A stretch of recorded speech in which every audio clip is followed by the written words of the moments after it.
Hi everyone, আসসালামু আলাইকুম। আমি তাহেবা, সিক্রেট ব্লগার তাহেবা চ্যানেলে আর একটা নতুন দিনের নতুন ব্লগ নিয়ে তোমাদের সামনে হাজির হয়েছি। আশা করছি তোমরা সবাই অনেক ভালো আছো। আলহামদুলিল্লাহ, আমরাও কিন্তু অনেকটাই ভালো আছি। তো সকালবেলা থেকে আজকের ব্লগটা শুরু করেছি। আর তোমরা তো জানো সকালবেলা হলেই আমার রান্না বান্না শুরু। ওদিকে কাঠের জালে ভাতটা বসিয়ে দিয়েছি আর কাটা বাছাগুলোও করে নিয়েছি। তার সাথে আদা রসুন কেটে রেখেছিলাম, সেটাকে এখন একটু পেস্ট করে ঢেলে রাখছি। আর ওদিকে ভাতের হাঁড়ির মুখে না ওই বরবটিটা একটু সিদ্ধ করতে দিয়েছিলাম, কারণ বরবটি আলুগুলো এত তাড়াতাড়ি সিদ্ধ হয়ে যাচ্ছে, বরবটিগুলো না কাঁচা রয়ে যাচ্ছে। তাই ভাবলাম বরবটিটা একটু সিদ্ধ করে নিই। আর এদিকে গ্যাস বাঁচানোর জন্যই কিন্তু ওই ভাতের হাঁড়ির মুখেই একটুখানি ওই ঝাঁঝরিটার মধ্যে বরবটিটা কেটে বসিয়ে দিয়েছিলাম। কাল থেকেই ছেলের স্কুল স্টার্ট হয়ে গেছে, তো কালকের ভিডিওটা না করেছি, কিন্তু কিছু কিছু ক্লিপ এখনও খুঁজে পাচ্ছি না কোথায় ডিলিট হয়ে গেছে নাকি। তো ভিডিওটা ঠিকঠাক করে তারপরে পোস্ট করব। এটা হচ্ছে স্কুল খুলে যাওয়ার তার পরের দিনকে। কালকেও স্কুলে পাঠিয়েছিলাম, আজকেও ছেলেকে স্কুলে পাঠাবো। আর যেহেতু ওর পাপা আছে আজকে বাড়িতে, বলেছি একটু দিয়ে আসতে। আমি এদিকে সকালবেলা উঠে রান্নাবান্নার তোড়জোড়গুলো করে নিচ্ছি। আজকে রান্না করব ওই দীঘা থেকে আনা নোনা মাছ দিয়ে বরবটি আলু চচ্চড়ি। ওদিকে নোনা মাছটা একটুখানি ভেজে তারপরে পেঁয়াজটা লাল করতে দিয়ে আমি এখন থালা বাসনগুলো গুছিয়ে নিচ্ছি। কালকে ছেলের স্কুলের টিফিনটা বাড়ি থেকেই বানিয়ে দিয়েছিলাম। আজকে আর সেরকম কিছুই বানিয়ে দেবো না, কারণ ও প্রত্যেক দিন ওই বাড়ি থেকে তৈরি করা খাবার মোটেই খেতে চায় না।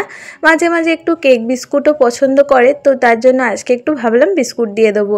কারণ বাড়িতে এসে যেদিনকে টিফিন করে দিই সেদিনকে আর বাড়িতে এসে সব ভাত খেতে চায় না, প্রচণ্ড নাটক করে, মানে খাই না ধরতে গেলে। তাই ওই জন্য ভাবলাম হালকা পাতলায় কিছু দেব।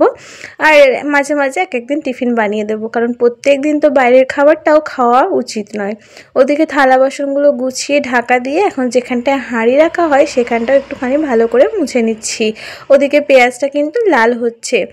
এই সমস্ত কিছু রাত্রিবেলা ক্লিন করার পরেও মাঝে মাঝে সকালবেলা একটু পরিষ্কার করে নিতে হয়, কারণ বাড়িতে জানো তো সমস্ত কিছু থাকার পরে এত ইঁদুর হয়েছে তোমাদের আর কি বলবো, কারণ চারিদিকে ইঁদুরের উৎপাত বেড়েই চলেছে। আরও একটা কাজ বাড়িয়ে দিচ্ছে, যেটা তোমাদের সাথে ভিডিওর শেষে একদম শেয়ার করব। তো এদিকে দেখো পেঁয়াজটা লাল হয়ে গিয়েছিল, আলু আর বরবটি কেটে রেখেছিলাম সেগুলো কিন্তু এখন দিয়ে দেবো, দিয়ে একটু মশলা দিয়ে কষিয়ে নেব। আজকে এই এক তরকারি ভাত আর এটা করব। তারপরে হাজব্যান্ড যখন ছেলেকে স্কুলে রেখে আসবে তখন বলেছি অল্প করে একটু মাছ নিয়ে আসতে, ওই মাছ আলুর একটু ঝোল বানিয়ে নেব।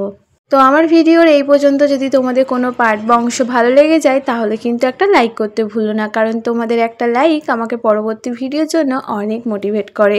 আর আমার চ্যানেলে নতুন হয়ে থাকলে অবশ্যই চ্যানেলটা সাবস্ক্রাইব করে পাশে থাকা বেল আইকনটা প্রেস করে দিও, যাতে নতুন নতুন ভিডিও দেওয়ার সাথে সাথেই তোমরা নোটিফিকেশানটা পেয়ে যাও। আর একটা কথা যে হ্যাঁ, এখন নতুন নতুন আমি একটু লাইভ করার চেষ্টা করছি, তো মাঝে মধ্যেই থাকবো। তো তোমরা নোটিফিকেশানটা অন করে রাখলে আমি লাইভ করলে অবশ্যই তোমরা নোটিফিকেশানটা পেয়ে যাবে এবং আমার লাইভে জয়েন করবে। তোমাদের প্রত্যেক দিনে নানা রকমের কমেন্ট থাকে, নানা রকমের প্রশ্ন থাকে, সেগুলো কিন্তু আমি ডিরেক্টলি একদম রিপ্লাই করতে পারবো। এদিকে দেখো আমার ভাত আর আলু সিদ্ধ হয়ে গেছে, মানে ভাতের মধ্যে একটা আলু দিয়ে দিয়েছিলাম ছেলেকে, এদিকে ভাত আলু সিদ্ধ আর ঘি দিয়ে ভাতটা খাইয়ে দিলাম। তারপরে এখন চলে এসেছি ওকে রেডি করে দিতে। আজকে ওর টিফিনটা দেখলে তো পুরোই ফাঁকা, কারণ একটা বিস্কুট কিনে দেবো পরে স্কুলে ওখানে গিয়ে। এখন চলে এসেছি ছেলেকে রেডি করাতে, আর ওদিকে ওর পাপা বসেই আছে, কখন থেকে বলছে যে উঠে পড়তে। ওকে একটু পাউডার দিয়ে দিলাম। আর হ্যাঁ, এটাও স্কুল ড্রেস নয়, এটা না ওদের পুজোর পরে যখন স্কুল খোলে তখন দুদিন বলে এরকম রঙিন ড্রেস পরে যেতে। কালকেও পরে গিয়েছিলো, কালকের আর ভিডিওটা তাড়াতাড়ি করে আর নেওয়া হয়নি, আজকে একটু সময় পেয়েছি তাই একটু তোমাদের সাথে ক্লিপটা শেয়ার করে নিলাম। এখন ওর জুতোটাও অন্য পরিয়ে দেবো, সমস্ত কিছুই আজকে অন্য, শুধু আই কার্ডটা জাস্ট একটু পরিয়ে দিয়েছি। ও না প্রত্যেক দিনই বায়না করে স্কুল যাব না, কিন্তু ওকে যখন স্নান যখন করে ফেলে আর কিন্তু একদমই বায়না করে না, নিজের মতন করে রেডি হয়ে যায়, আবার নিজেই স্কুলের মধ্যে ঢুকে পড়ে। তখন আর কাউকেই বলতে লাগে না বা কিছুই হয় না যে স্কুল যেতে হবে বা স্কুল যাব না, একবারও কিন্তু বলে না। এই যে এখন ওর টিভি দেখছে, ওর ভাত খাওয়া হয়ে গেছে, সমস্ত কিছু বইপত্র আমি গুছিয়ে দিয়েছি। অবশ্য বইগুলো আমি রাত্রিবেলাতেই গুছিয়ে রাখি বেশিরভাগ দিনটায়।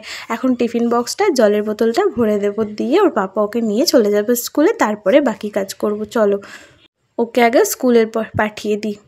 এই যে ও দাঁড়িয়ে আছে, ওর পাপা ওখান থেকে গাড়ি বার করছে, দিয়ে ওরা স্কুলে চলে যাবার পর আমি আবারও চলে এসেছি ঘরে, কারণ আমার রান্না বান্না হয়ে গেছে। মাছটা নিয়ে এলে তারপরেই আমি রান্না করব আবার।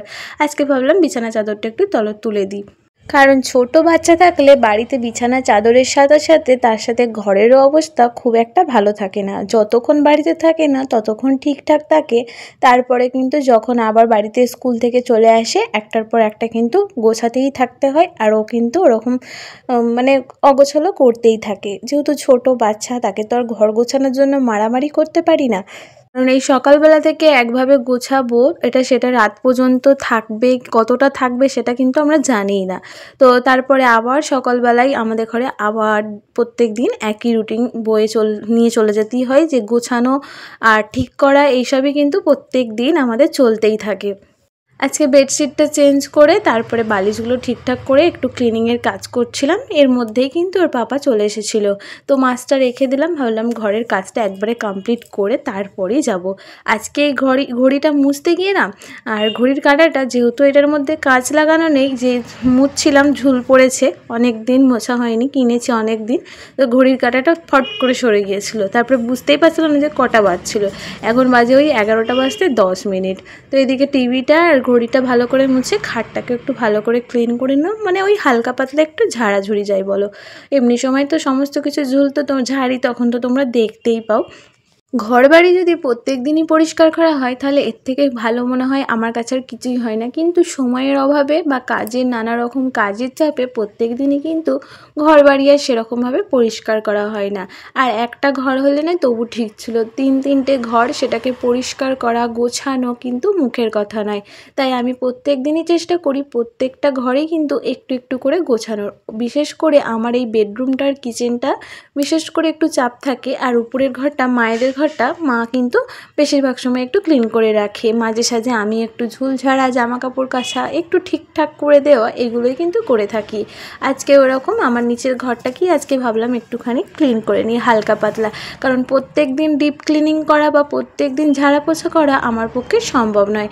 আর তোমরা প্রত্যেক দিনই তো জানো, নিজে যারা যারা এই সংসারের কাজকর্ম করো, সংসারের কিন্তু নানা রকমের হাজার রকমের কিন্তু কাজকর্ম থাকে। তার ওপর ছোট বাচ্চা, তার নানা রকমের হাজার রকমের বায়না, তার সাথে তার স্কুল, খাওয়া দাওয়া, টিফিন, বাড়ির রান্না বান্না, সমস্ত কিছুই কিন্তু একজনকেই দেখতে হয়। আর সেক্ষেত্রে কিন্তু প্রত্যেক দিন ঘর দোর মোছা বা ঘর দোর ঝাড়া পোছা আমার পক্ষে সত্যি সম্ভব হয়ে ওঠে না। হ্যাঁ, যারা পারে তারা করে, সে তো আমার পক্ষে যেহেতু সম্ভব হয় না, তাই তোমাদের সাথে যতটুকুই করি না কেন সেতটুকুই কিন্তু একদম ডিরেক্টলি শেয়ার করে থাকি। এই যে নিচের ঘর ভালো করে গুছিয়ে পরিষ্কার করে ঝাড় দিয়ে নিচ্ছি, যদি সময় থাকে তাহলেই ঘরটা আজকে মুছবো, কারণ এখন একটা তরকারি করব, তার সাথে থালা বাসন আছে মাজবো, তার সাথে জলও ভরতে হবে, তারপরে টিফিন মানে ছেলেকে স্কুলে আনতে যেতে হবে, অনেকগুলো কাজ কিন্তু এখনও পেন্ডিং পড়ে রয়েছে। এই যে মাছটা নিয়ে এসে দিয়েছে, ধুয়ে নিয়েছি ভালো করে, এখন মশলা মাখিয়ে রেখে দেবো। এই সময়টাই আমি একটু আলু আর পেঁয়াজটা কেটে নেব। মাছটা যেহেতু অনেকটাই বড় ছিল তাই ভাবলাম একটু পাতিলেবু দিই, কারণ পাতিলেবু দিলে মাছের আঁশটে গন্ধটা একটু চলে যায়। তাই পাতিলেবু, নুন, লঙ্কার গুঁড়ো, হলুদ গুঁড়ো দিয়ে মশলাটা একটু বেশ অনেকক্ষণ মাখিয়ে রেখে দেবো মাছটার মধ্যে। আমরা কিন্তু সমস্ত জিনিসটাই একবারে শিখেই কিন্তু চলে আসি না, মাঝে মাঝে করতে করতে কাজকর্ম তবেই আমরা শিখি। যেমন বিশেষ করে অনেক রান্নাবান্নার ক্ষেত্রেই বলো, অনেক কিছু টিপস ফলো করে রান্নাবান্না করলে সেরকম কিন্তু রান্নার যেমন একটা টেস্ট আসে, রান্নার মধ্যে কোনো কিছু বেশি হয়ে গেলে সেক্ষেত্রে যদি আমরা কোনো একটা টিপস ফলো করি, সেটা যদি করি তাহলেও কিন্তু সেই রান্নাটা ঠিকঠাক মতন সমস্ত মশলা ফসলা সমস্ত কিছুই কিন্তু ব্যালেন্স করা যায়।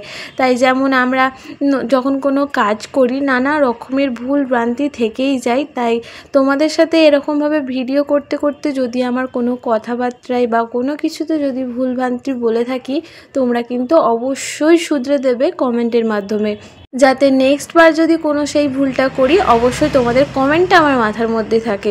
আলু পেঁয়াজ সমস্তটা কেটে নিয়েছি, এখন একদিকে মাছের ঝোলটা বসিয়ে দিয়েছি আর একদিকে মাছ ভাজাটাও বসিয়ে দিচ্ছি। দেখেছি যেদিনকে সকাল সকাল ঘুম থেকে একটু তাড়াতাড়ি উঠে পড়ি, আর এখন তো তাড়াতাড়ি একটু উঠতে হয় কারণ ছেলের স্কুল আছে, আর আছে একটু দুটো ভাত যদি না খাইয়ে দিয়ে স্কুলে পাঠাই তাহলে ছেলের খাবারটাও কিন্তু অনেকটা কমে যাবে খাওয়া দাওয়া। কারণ সারাদিনের পর যদি শুকিয়ে দুপুরবেলা ভাত খায় দেখবে বেশি একটা ভাত খেতে পারবে না। তাই সকালবেলায় প্রত্যেক দিন চেষ্টা করি স্কুলে ভাতটা খাইয়ে দিয়ে পাঠানোর। আর স্কুলে গেলে ওর খাওয়া দাওয়ার টাইমটা ঠিক ম্যানেজ হয়ে যায়, কিন্তু বাড়িতে থাকলে না খুব একটা টাইম ম্যানেজমেন্ট হয় না।